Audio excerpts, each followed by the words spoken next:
Welcome to our YouTube channel Legends bioscience.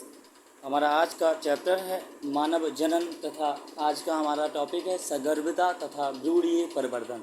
तो बिना किसी देरी के हम शुरू करते हैं। इससे पहले हम कुछ बेसिक चीज़ों का जानकारी ले लेते हैं।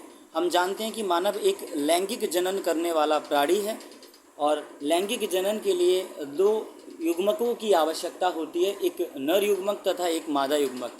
मानव में नर युग्मक को स्पर्म या शुक्राणु के नाम से जानते हैं तथा मादा युग्मक को ओवम या अंडाणु के नाम से जानते हैं।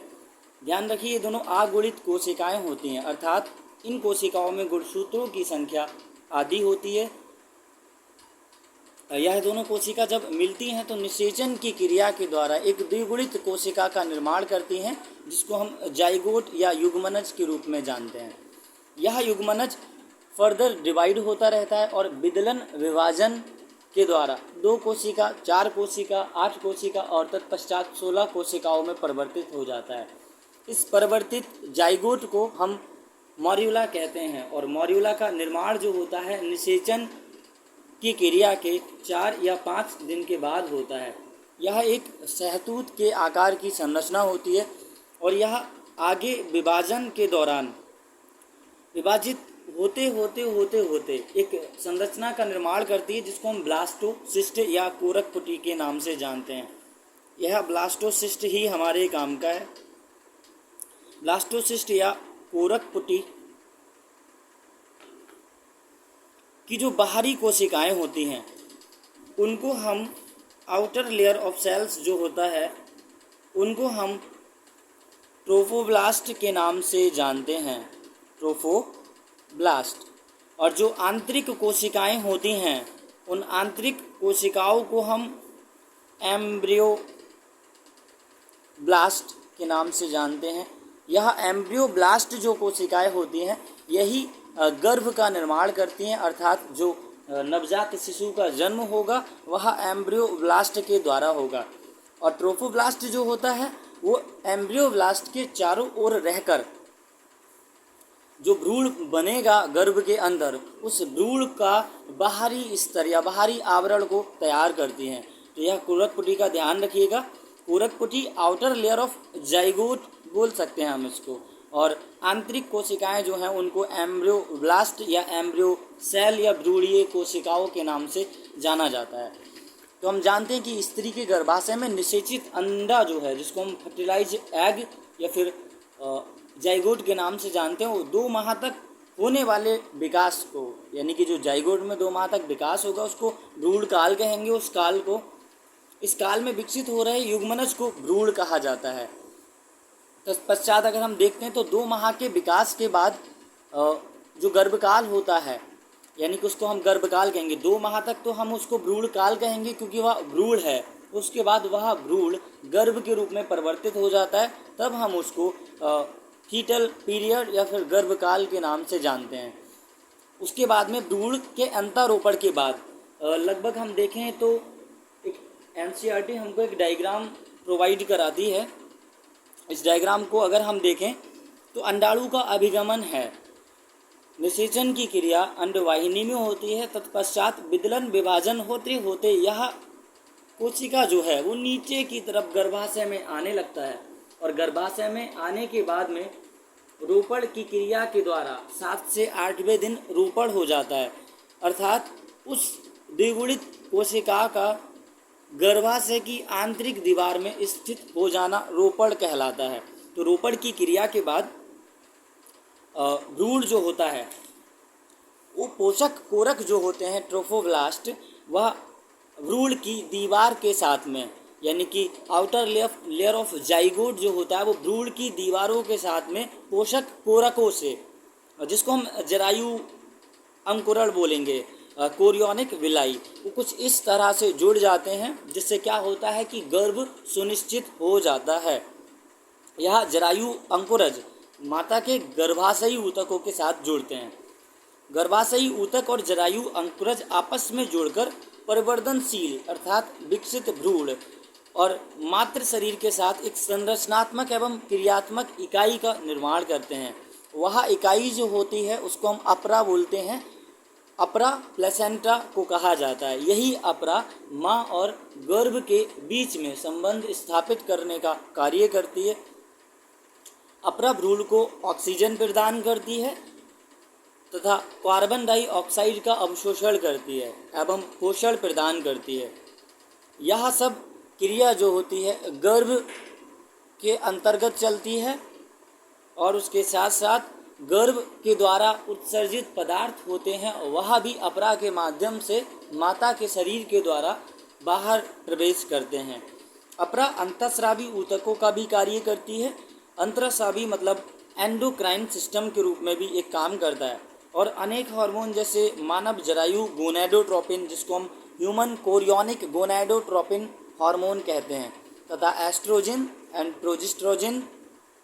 प्रोजेस्टेरोन और प्रोजेस्टोजिन दोनों अलग अलग हार्मोन हैं, तो इनमें डिफरेंस अपना क्लियर कर लीजिएगा। आदि का उत्पादन करती है तथा सीक्रेशन करती है। यह अपरा लैक्टोजन नामक हार्मोन का भी स्राव करती है, जिसको हम ह्यूमन प्लेसेंटल लैक्टोजन या मानव अपरा लैक्टोजन के नाम से जानते हैं। आगे हम बढ़ते हैं तो सगर्भता होने के बाद अंडाशय रिलैक्सिन नामक हार्मोन का भी स्राव करता है और यह रिलैक्सिन हार्मोन जो होता है वो गर्भाशय को शिथिल बनाने में भी सहायता करता है। HCG हार्मोन, HPL हार्मोन एवं रिलैक्सिन नामक हार्मोन यह स्त्री में केवल सगर्भता के समय ही उपस्थित होते हैं या उत्पन्न होते हैं।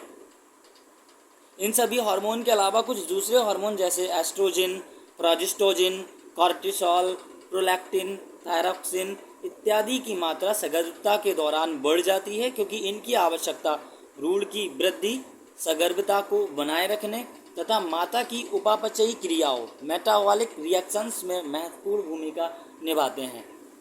यह भूमिका इसीलिए आवश्यक है क्योंकि भ्रूण अत्यधिक वृद्धि करता है। एक कोशिकीय जाइगोट से मल्टी सेलुलर ऑर्गन के साथ में एक भ्रूण का निर्माण होगा और एक नवजात शिशु का जन्म होना है, इसीलिए इत्यादि हार्मोन को सीक्रेशन होना अति आवश्यक है। इन हार्मोन्स को नीट की प्रतियोगिता में बहुत अच्छी तरह से पूछा जाता है, तो इन पर आपको विशेष ध्यान देना है।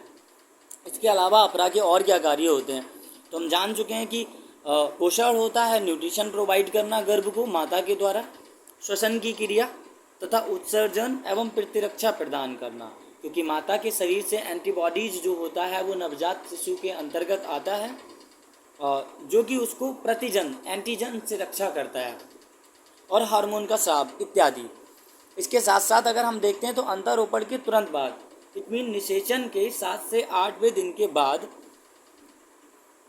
जो मल्टी सेलुलर जाइगोट है, बहुकोशिकीय युग्मनज है, वह 2 लेयर्स में विभाजित हो गया। आंतरिक लेयर को हम बोल रहे हैं या फिर आंतरिक कोशिकाओं को हम कह रहे हैं एम्ब्रियोब्लास्ट और बाहरी कोशिकाओं को ट्रोफोब्लास्ट। ट्रोफोब्लास्ट को हम हिंदी में पोषक कोरक कहते हैं, पोषक कोरक के नाम से जानते हैं। अब इन्हीं पोषक कोरकों के बारे में हम आगे बात करने जा रहे हैं। तो अंतःरोपण के तुरंत बाद जो अंतःकोशिका समूह होता है यानी कि इनर सेल मास होता है, जिसको हम अभी एम्ब्रियोब्लास्ट के नाम से जान रहे हैं, इसको हम ICM इनर सेल मास अंतःकोशिका समूह के नाम से भी जानते हैं। यह क्या करता है, यह 3 लेयर का निर्माण करता है। सर्वप्रथम बाह्य त्वचा तथा अंतस्थ त्वचा, उसके बाद में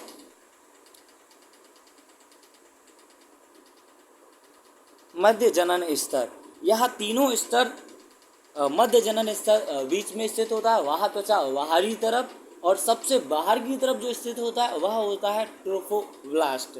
यह 3 कोशिकाओं या फिर 3 कोशिकाओं से निर्मित लेयर का कार्य आने वाले भविष्य में विभिन्न ऊतकों का निर्माण करना होगा, क्योंकि इनके पास ऊतकों के निर्माण करने की असीम क्षमता मौजूद होती है, उपस्थित होती है। यही ऊतक भविष्य में नवजात शिशु के बनने वाले अंगों तथा अंग तंत्र में भूमिका निभाते हैं।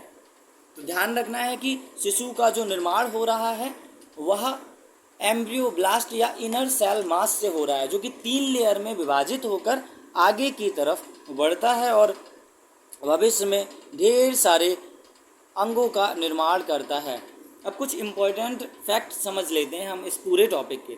सगर्भता के बाद भ्रूण का हृदय निर्मित होता है, और सर्वप्रथम अगर हम भ्रूण की बात करते हैं, उसके सर्वाइवल की बात करते हैं, या फिर हम जांचते हैं कि वह जीवित भ्रूण है या फिर नहीं, तो स्टेथोस्कोप, जिसको हम आला भी कहते हैं, उससे उसके हृदय की धड़कनों को सुनना ही हमको निश्चित कराता है कि भ्रूण जो है वो अच्छी तरह से विकास कर रहा है।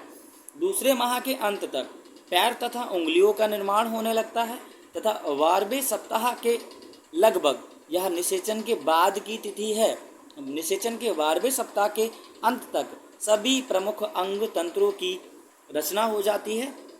अंग तंत्र का मतलब है श्वसन तंत्र, या फिर हम बात करें तो पाचन तंत्र, या फिर जितने भी तंत्र मानव शरीर के अंदर उपस्थित होते हैं, उन सभी अंग तंत्रों की रचना होने लगती है। गर्भावस्था के 5वें सप्ताह के अंत तक गर्भ की पहली गतिशीलता अर्थात उसका मूवमेंट और सिर पर बालों का उगाना सामान्यतः देखा जा सकता है, जिसको हम अल्ट्रासाउंड या अल्ट्रासोनिक वेव्स के द्वारा जांच सकते हैं, डायग्नोस कर सकते हैं। लगभग 24वें सप्ताह के अंत तक पूरे शरीर पर बाल निकल आते हैं, तथा आँखों की पलकें जो होती हैं वो सेपरेट होने लगती हैं, अलग अलग होने लगती हैं।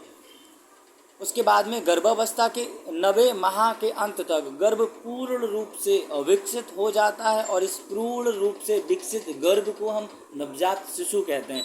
यह अवधि 9 से 9.5 या फिर 9.5 दिन तक हो सकती है, और इसके बाद में यह प्रसव या फिर डिलीवरी के लिए तैयार हो जाता है। इस प्रकार हम मानव के अंदर सगर्भता तथा भ्रूणीय प्रवर्धन को सुनिश्चित कर सकते हैं।